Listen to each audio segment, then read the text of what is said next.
Jadi memang begini, jadi sekarang ini yang namanya remaja itu kan nongkrongnya bukan nongkrong-nongkrong di masjid ya, di rumah seperti dulu, tapi sekarang itu remaja itu nongkrongnya adalah sudah nongkrong-nongkrong di mana di situ ada peluang untuk dia nongkrong memanfaatkan digitalnya ya, karena sekarang itu sudah dunia yang sudah tidak terjangkau lagi atau dunia virtual, jadi kafe-kafe itu mungkin akan lebih diminati daripada di masjid, di rumah, atau di musola, atau tempat-tempat lembaga, bahkan termasuk di kantor-kantor Muhammadiyah itu. Masalahnya apa ya, itu yang disasar oleh sebagian besar remaja sekarang gitu. Karena apa? Karena sekarang itu kan lebih bagi remaja kan lebih mencari yang sensasi ya, jadi dunia virtual, dunia yang tidak terbatas oleh ruang dan waktu lah, itu yang diminati oleh para remaja kita. Oleh karena itu kita harus bisa untuk bagaimana mengimbangi apa yang dimaui remaja sekarang. Jadi kalau remaja sekarang itu lebih enjoy di dunia virtual, maka bagaimana dunia virtual yang menurut remaja enjoy itu, nah itu dijadikan sebagai media dakwah. Oleh karena itu para pelaku-pelaku dakwah itu harus memiliki sebuah kreasi, inovasi di dalam melakukan dakwah. Oleh karena itu di lembaga dakwah komunitas yang kebetulan saya yang diamanai sebagai ketuanya ini, itu kami bentuk sebuah divisi dakwah digital dan divisi dakwah global. Dengan harapan apa?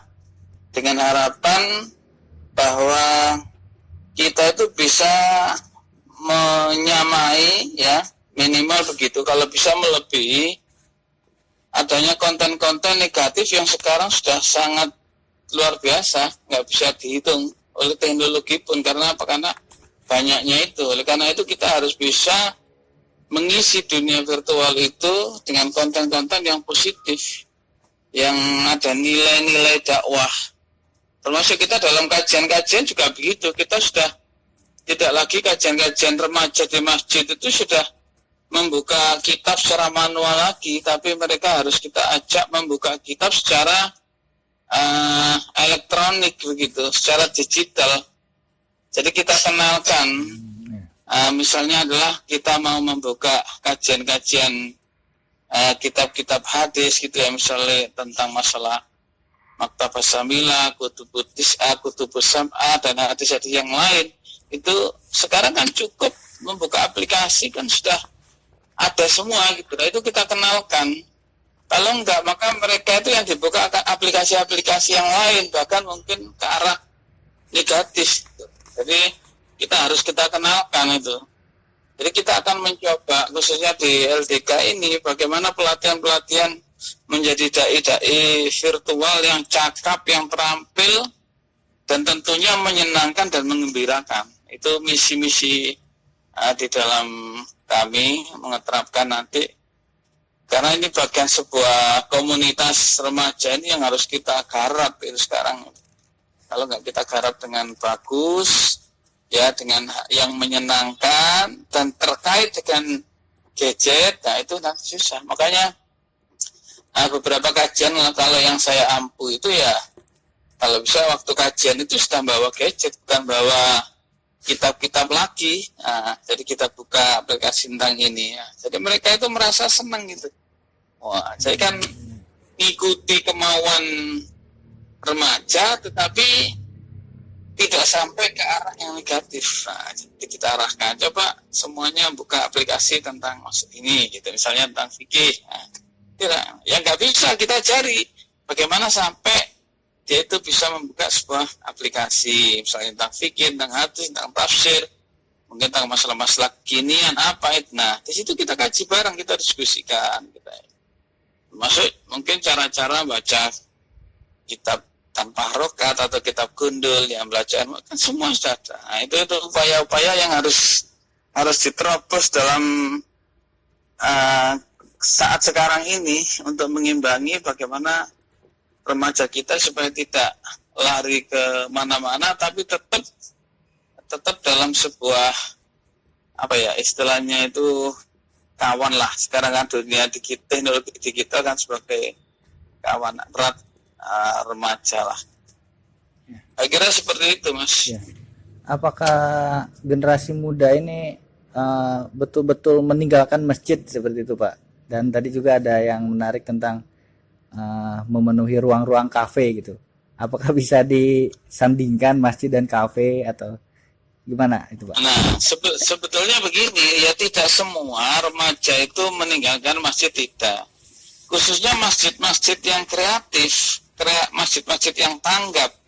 Itu seperti hanya selama ini saya melihat kadang-kadang dalam perjalanan dakwah kita itu saya melihat ada masjid-masjid yang kreatif.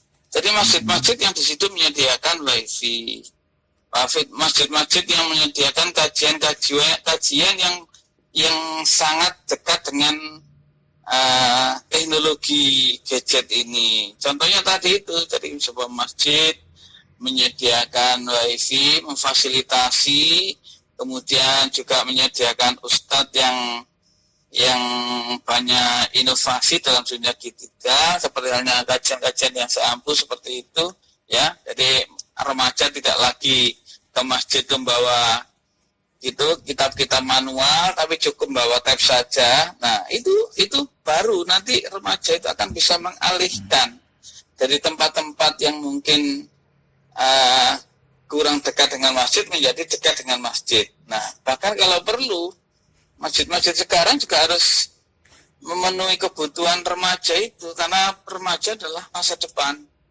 Jadi nggak bisa kalau kita hanya memenuhi kebutuhan jamaah tua saja yang ngajinya cukup klasik gitu ya. Tapi remaja ini harus dipikirkan. Oh, remaja itu dekat dengan kafe. Nah, bagaimana kita membangun kafe yang islami gitu ya, mungkin di situ menyediakan di layar-layar kafenya itu tentang masalah lagu-lagu islami, mungkin ada hari-hari tertentu membuka sebuah kajian ya, jadi di kafe tapi mungkin waktu-waktu tertentu ada kajian-kajian yang tentunya ya yang menyenangkan tadi. Kalau remaja sekarang diajak ngaji tafsir manual itu susah sekali gitu. Walaupun ada, tapi 1-2 sajalah ya. Termasuk masalah pendidikan ya. Misalnya kalau di pondok membutuhkan waktu bertahun-tahun dulu ya, masalah baca kitab-kitab klasik, manual, membutuhkan belajar yang cukup lama. Nah, sekarang yang instan kan banyak, yang cukup cepat, metode-metode cepat. Nah, itu yang harus dikenalkan saya kira. Jadi masjid sekarang itu bukan masjid-masjid yang tahu tentang isi hati remaja, tahu kemauan remaja. Jadi kemauan remaja itu di sini. Jadi nggak sampai hilang itu. Kalau misalnya terpaksa dia ke kafe, tapi dia sudah punya bekal, beberapa aplikasi yang bagus untuk di gadgetnya gitu ya kan gitu. Jadi harus seperti itu. Menurut saya seperti itu. Nah, mungkin terakhir Pak tentang bagaimana peluang LDK menggarap ini, Pak, dan kalau ada contoh yang Muhammadiyah yang masjid yang ramah remaja atau generasi muda ini apa, Pak? Iya, jadi kalau LDK itu sudah punya divisi yang memang kita siapkan, yaitu divisi dakwah digital dan dakwah global. Itu memang kita siapkan bagaimana nanti itu dai-dai kita itu kita berikan sebuah bimtek secara khusus bagaimana terkait dengan masalah dakwah digital lah.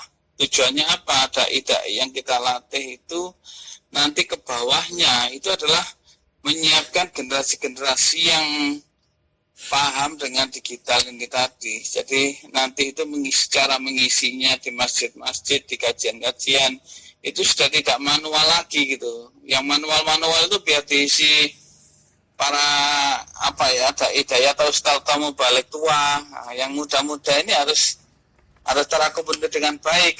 Kenapa? Karena saya masih melihat itu kalau ada kajian-kajian di masjid itu yang isi hanya orang-orang tua saja. Remaja sudah nggak tertarik lagi. Karena apa? Karena sudah mungkin bukan dunianya gitu. Jadi perlu ada sebuah terobosan-terobosan yang cukup menarik bagaimana supaya remaja kita itu betul-betul terpenuhilah apa yang menjadi keinginannya. Contohnya kalau di Surabaya itu ada kajian khusus remaja itu yang cukup bagus di Masjid At-Taqwa ini di Pogot, jalan daerah Pogot, daerah Kenjeran Surabaya. Itu cukup menarik itu, istilahnya kajian-kajian remajanya itu sudah, kalau ngaji itu sudah semua oleh pendampingnya itu sudah bawa HP, bawa gadget. Jadi remaja itu datang itu seneng gitu. Akhirnya diajak ngaji, coba dibuka tentang Al-Quran terjemah per kata gitu. Nah, di sini kan sudah ada ya aplikasi. Siapa yang belum misalnya? Oh ternyata ada yang belum, coba di download aplikasinya ini. Nah, nanti baru dikaji. Karena apa, di situ itu begitu buka, mau membuka tafsir apa itu sudah ada di situ. Nah, itu diarahkan seperti itu. Ternyata model-model kajian seperti ini sekarang yang diminati oleh para remaja kita itu. Termasuk kajian-kajian lewat Zoom misalnya, kita membuat kelas baru santri virtual gitu, kajian virtual gitu. Sekarang ada kan istilahnya pondok virtual gitu. Jadi pondok tapi kita ngikutinya kajian itu lewat virtual semua, istilahnya dunia virtual semua gitu. Seperti itu Mas. Ya mungkin juga ini ya Pak, kalau di Instagram itu kan ada yang alumni Darul Arqam Garut, Ustadz siapa, Hilman Fauzi ya Pak ya. Itu biasanya tentang kegalauan gitu kan anak-anak muda seperti itu. Iya. Iya. Mungkin sementara ya Pak. Ya ini Mas, kalau termasuk ini Mas, kajian-kajian permasalahan-permasalahan dampak negatif positif, istilahnya perkembangan teknologi digital gitu, itu kan perlu disampaikan ke remaja-remaja supaya tidak sampai salah masuk gitu. Kalau sudah terlalu dalam kan susah, mungkin permasalahan. Jadi saya kira yang namanya ngaji tidak hanya membedah Al-Quran, tidak hanya membedah hadis, tapi juga mungkin tangkap melajunya teknologi yang ada, ini perlu dikaji. Saya kira seperti itu Mas. Ya, termasuk kolaborasi dengan AMM ya, seperti itu ya Pak ya, harus. Nah seperti itu ya, jadi AMM itu kita ajak itu ya, khususnya masih yang di tingkat paling bawah itu kita ajak itu.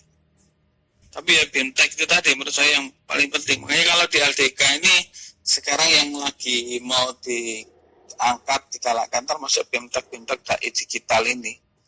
Jadi kita kan sudah pernah mengadakan lomba dai virtual ya. Jadi memang dituntut dai kita itu